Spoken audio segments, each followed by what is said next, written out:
जय गीता मैया, जय श्री कृष्ण, हरिओम, राधे राधे। सर्ववेदमयी गीता, सर्वधर्ममयो मनुः, सर्वतीर्थमयी गंगा, सर्वदेवमयो हरिः। मलनिर्मोचनं पुंसां गंगा स्नानं दिने दिने, सकृद्गीताम्भसि स्नानं संसारमलनाशनम्। श्रीमद् भगवद गीता जी रहस्यम अध्याय 2 श्लोक है 59। भगवान से अर्जुन ने पूछे थे स्थित प्रज्ञ के लक्षण। भगवान आगे बढ़ाते हैं। पूर्व श्लोक में तीसरे प्रश्न का उत्तर देते हुए स्थित प्रज्ञ के बैठने का प्रकार बतलाकर अब उसमें होने वाली शंकाओं का समाधान करने के लिए अन्य प्रकार से किए जाने वाले इंद्र संयम की अपेक्षा स्थित प्रज्ञ के इंद्र संयम की इंद्रिय संयम की अपेक्षा स्थित प्रज्ञ के इंद्रिय संयम की विलक्षणता बतलाते हैं। श्लोक इस प्रकार है। विषया विनिवर्तन्ते निराहारस्य देहिनः, रसवर्जं रसोऽप्यस्य परं दृष्ट्वा निवर्तते। इंद्रियों के द्वारा विषयों को ग्रहण न करने वाले पुरुष के भी केवल विषय तो निवृत्त हो जाते हैं, परंतु उनमें रहने वाली आसक्ति निवृत्त नहीं होती। इस स्थित प्रज्ञ पुरुष की तो आसक्ति भी परमात्मा का साक्षात्कार करके निवृत्त हो जाती है। इंद्रियों के द्वारा विषयों को ग्रहण नहीं करते हैं, लेकिन उसी पुरुष के केवल विषय निवृत्त થઈ જાય ना, પણ આસક્તિ નિવૃત્ત નથી થતી। પણ સ્થિત પ્રજ્ઞ મનુષ્ય હોય, વ્યક્તિ હોય, એની આસક્તિ પણ પરમાત્માનો સાક્ષાત્કાર કરીને નિવૃત્ત થઈ જાય। तो यहाँ निराहारस्य विशेषण के सहित देहिनः पद किसका वाचक है? संसार में भोजन का परित्याग कर देता है उसे निराहार कहते हैं। परंतु यहाँ निराहारस्य पद का प्रयोग इस अर्थ में नहीं है, क्योंकि यहाँ विषया पद में बहुवचन प्रयोग करके समस्त विषयों के निवृत्ति या निवृत्त हो जाने की बात कही गई है। भोजन के त्याग से तो केवल जिह्वा इंद्रिय के विषय की ही निवृत्ति होती है। शब्द, स्पर्श, रूप, रस, गंध की निवृत्ति नहीं होती है, उन सब की निवृत्ति करनी। अतः यह समझना चाहिए कि जिस इंद्रिय का जो विषय है वही उसका आहार है। इस दृष्टि से जो सभी इंद्रियों के द्वारा समस्त इंद्रियों के विषयों का ग्रहण करना छोड़ देता है, ऐसे देहाभिमानी मनुष्य का वाचक यहाँ निराहारस्य विशेषण के सहित देहिनः पद है। इंद्रियों के द्वारा समस्त इंद्रियों के विषयों को ग्रहण करना ही छोड़ देता है ना। तो ऐसे मनुष्य के केवल विषय तो निवृत्त हो जाते हैं, परंतु उनमें रहने वाली आसक्ति निवृत्त नहीं होती। इस कथन का क्या भाव है? इससे यह भाव दिखलाया गया कि विषयों का परित्याग कर देने वाला अज्ञान भी ऊपर से तो कछुए की भांति अपने इंद्रियों को विषयों से हटा सकता है, किंतु उसकी उन विषयों में आसक्ति बनी रहती है, आसक्ति का नाश नहीं होता। इस कारण उसकी इंद्रियों की वृत्तियां विषयों की ओर दौड़ती रहती है। भोगने के बाद और भोगने की इच्छा होती है और उसके अंतःकरण को स्थिर नहीं होने देती।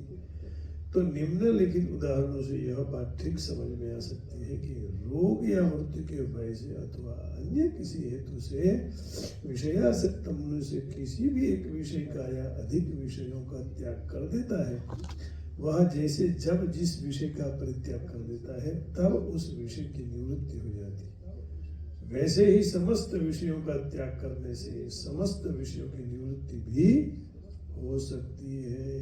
विषय का ही त्याग कर दो तो विषयों की निवृत्ति हो सकती है, परंतु वह निवृत्ति हठ, भय या अन्य किसी कारण से आसक्ति रहते ही होती है। तो ऐसी निवृत्ति से वस्तुतः आसक्ति की निवृत्ति नहीं हो सकती। जबरदस्ती से विषयों को छोड़ना भी ठीक नहीं। दम्भी मनुष्य लोगों को दिखलाने के लिए किसी समय जब बाहर से 10 इंद्रियों के शब्दादि विषयों को परित्याग कर देता है, तब ऊपर से तो विषयों की निवृत्ति हो जाती है, परंतु आसक्ति रहने के कारण मन के द्वारा वह इंद्रियों के विषयों को चिंतन करता रहता है, विषयों का चिंतन करता रहता है। अतः उसकी आसक्ति पूर्ववत ही बनी रहती है। हमारी भी यही स्थिति है कि आसक्ति छूटती नहीं। या तो बच्चे में आसक्ति है या अपनी पत्नी में आसक्ति है, ये छूट जाए तब फिर ठीक है, नहीं तो वह मिथ्याचार है। बाहर से सब छोड़ रहे हैं, अंदर से छूटता नहीं। कर्मेंद्रियाणि संयम्य य आस्ते मनसा स्मरन् इंद्रियार्थान् विमूढ़ात्मा मिथ्याचारस्य उच्यते। जो मूढ़ बुद्धि मनुष्य समस्त इंद्रियों को हठपूर्वक ऊपर से रोककर मन से उन इंद्रियों के विषयों का चिंतन करता है, वह मिथ्याचारी अर्थात दंभी कहा जाता है। तो भौतिक सुखों की कामना वाला मनुष्य अणिमादि सिद्धियों की प्राप्ति के लिए या अन्य किसी प्रकार के विशेष सुख की प्राप्ति के लिए ध्यान काल में या समाधि अवस्था में 10 इंद्रियों के विषयों को ऊपर से भी त्याग कर देता और मन से भी उसका चिंतन नहीं करता, तो भी उन भोगों में उनकी आसक्ति बनी रहती है, तो आसक्ति का नाश नहीं होता। तो इस प्रकार स्वरूप से विषयों को परित्याग कर देने पर विषय तो निवृत्त हो जाते हैं, पर उनमें रहने वाली आसक्ति निवृत्त नहीं होती है। अब देखिए, ये कहना चाहते हैं कि अविद्या स्मिता राग द्वेषाभिनिवेशाः क्लेशाः। क्लेश कौन है? तो कि अविद्या, अस्मिता, राग द्वेष, अभिनिवेशाः क्लेशाः। इसी से ही तो सारे क्लेश उत्पन्न होते हैं। हरिओम। अब यह रस का अर्थ आस्वादन अथवा मन के द्वारा उपभोग मानकर उसका रस निवृत्त नहीं होता। इस वाक्य का अर्थ यदि यह मान लिया जाए कि ऐसा पुरुष स्वरूप से विषयों का त्यागी होकर भी मन से उनके उपभोग का आनंद लेता है, तो क्या आपत्ति है? मन से आनंद करो, इंद्रियों से नहीं। तो यह भी मना करेंगे, मन से भी आनंद करना माने वासना से मुक्त नहीं हुए हैं, आसक्ति से निवृत्त नहीं हुए हैं। तो उपयुक्त वाक्य का ऐसा अर्थ लिखा तो जा सकता है, अर्थ लिया जा सकता है कि इस प्रकार मन के द्वारा विषयों का आस्वादन विषयों में आसक्ति होने पर ही होता है, नहीं तो कैसे होगा? आसक्ति है तो मन से आप भोगने लग जाते हैं। हम भी उसमें से अभी छूटे नहीं हैं। मैं रोज भगवान से, माँ उमिया से, अंबिका से, बाईसरावाली से प्रार्थना करता हूँ कि ऐसा मन हो जाए तब मेरा कल्याण हो। माँ कुछ कृपा करो, इस बालक पर कृपा करो। अतः रस का अर्थ आसक्ति लेने से यह बात उसके अंतर्गत ही आ जाती है। तो दूसरी बात यह है कि इस प्रकार मन के द्वारा विषयों का उपभोग परमात्मा के साक्षात्कार से पूर्व हठ विवेक एवं विचार के द्वारा भी रोका जा सकता है। परमात्मा के साक्षात्कार की चरितार्थता है, इसी में ही चरितार्थता है। तो मूल आसक्ति का विनाश हो जाता है परमात्मा का साक्षात्कार होने पर, विषयों का मन से उपभोग हटाने में नहीं। अतः रस का अर्थ जो ऊपर किया गया वही ठीक है। अब एक प्रश्न, अस्य पद किसका वाचक है? और इसकी आसक्ति भी परमात्मा का साक्षात्कार करके निवृत्त हो जाती है। इस कथन का क्या अर्थ है? तब यह अस्य पद यहाँ जिसका प्रकरण चल रहा है उस स्थित प्रकरण योगी का वाचक है, तथा ऊपर युक्त कथन से यहाँ यह दिखलाया गया कि उस स्थित प्रकरण योगी को परमानंद के समुद्र परमात्मा का साक्षात्कार हो जाने के कारण उसकी किसी भी सांसारिक पदार्थ में जरा भी आसक्ति नहीं रहती, क्योंकि आसक्ति का कारण अविद्या है।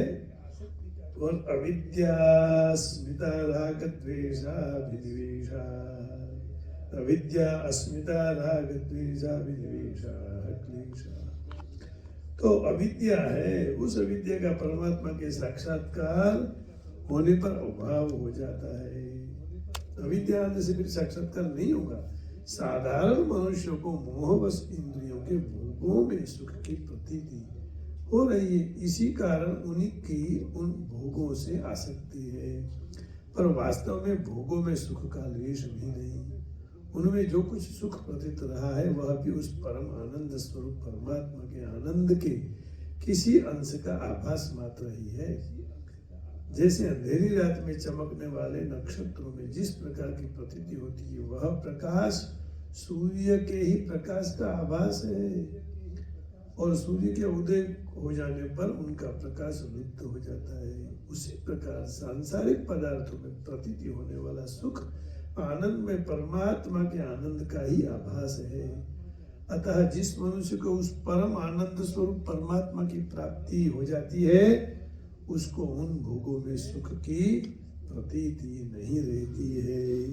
इसलिए और न उनमें उसकी किंचित मात्र भी आसक्ति रहती है। इसलिए कहा विषया विनिवर्तन्ते निराहारस्य देहिनः रसवर्जं रसोप्यस्य परं दृष्ट्वा निवर्तते।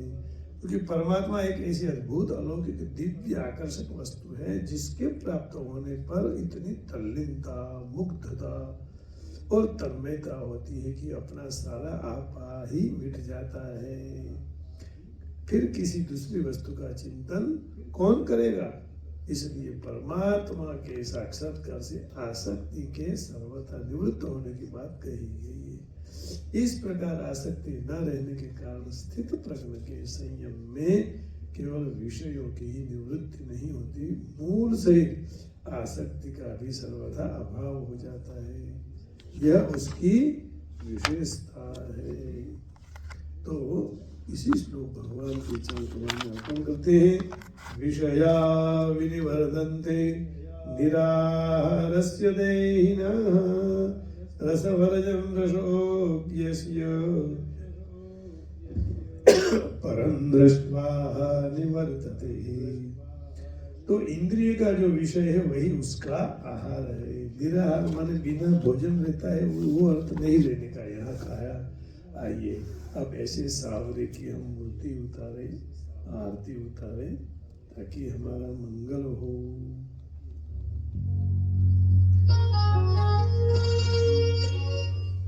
उतारो में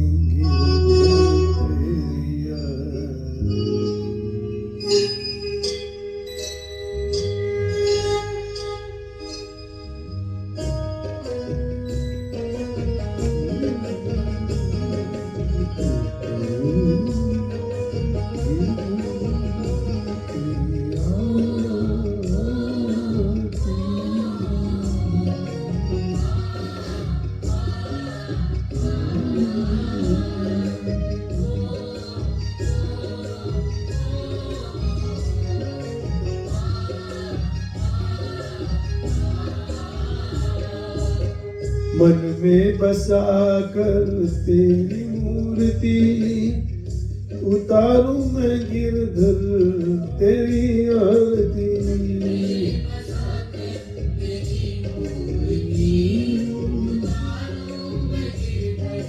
तेरी आरती मन में बसा कर तेरी मूर्ति, उतारूं मैं गिरधर तेरी आरती। आरती तेरी आरती।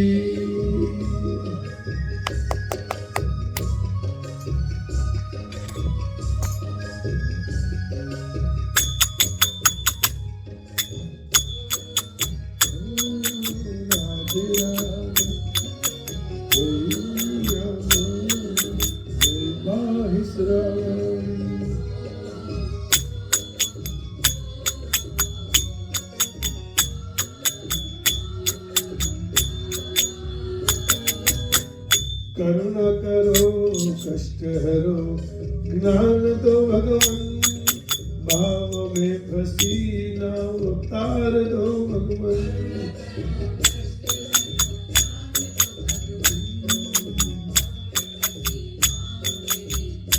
दो भगवान, न करो कष्ट ज्ञान दो भगवान, भव में फंसी नाव मेरी तार दो भगवान।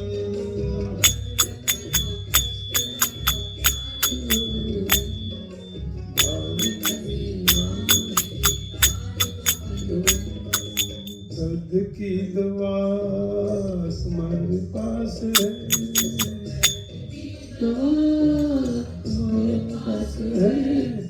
जिंदगी दया की भीख मांगती,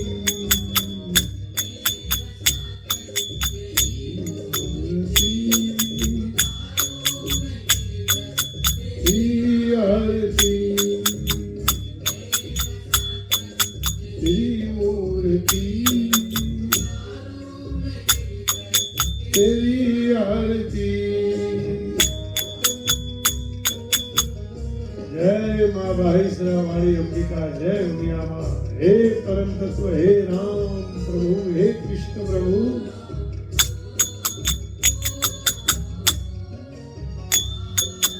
भगवान की श्याम की मूर्ति सुख देने वाली है।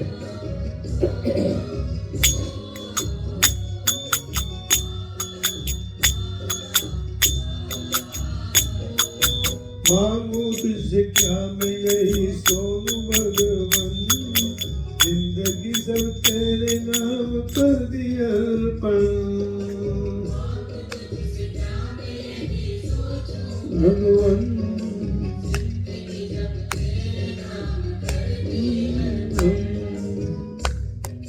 मांगू तुझसे क्या मैं यही सोचूं भगवान, जिंदगी जब तेरे नाम कर दी अर्पण।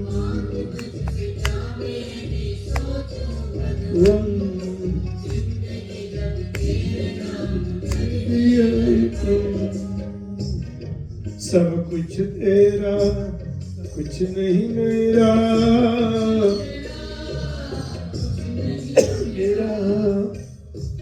चिंता है तुझको प्रभु संसार की, तेरी मूर्ति, तेरी आरती बसा कर, तेरी मूर्ति, तेरी आरती।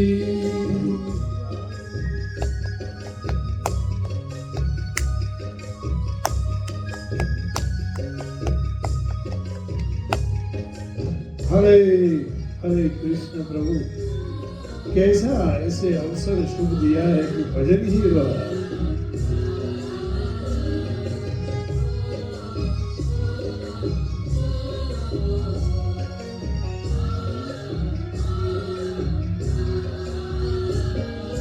वेद तेरी महिमा गाये संत करे ध्यान, नारद गुण गान करे छेड़ विगाता।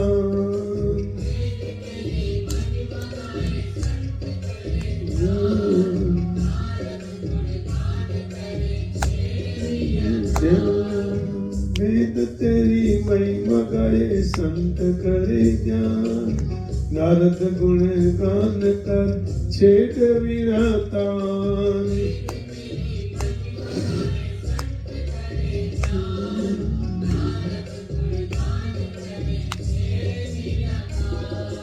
भक्त तेरे द्वार करते हैं पुकार,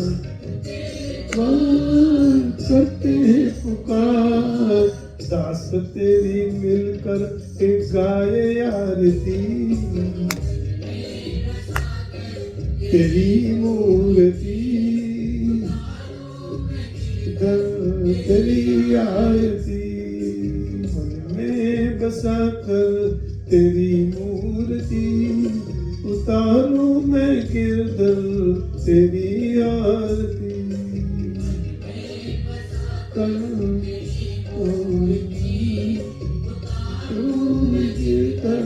तेरी आरती बसा कर, तेरी मूर्ति उतारूं मैं गिरधर, तेरी आरती। ये बसा कर तेरी मूर्ति करूं मैं आरती। आप सबके अंत में बैठी हुई माँ भगवती को प्रणाम। जय श्री कृष्ण, हरि ओम, राधे राधे।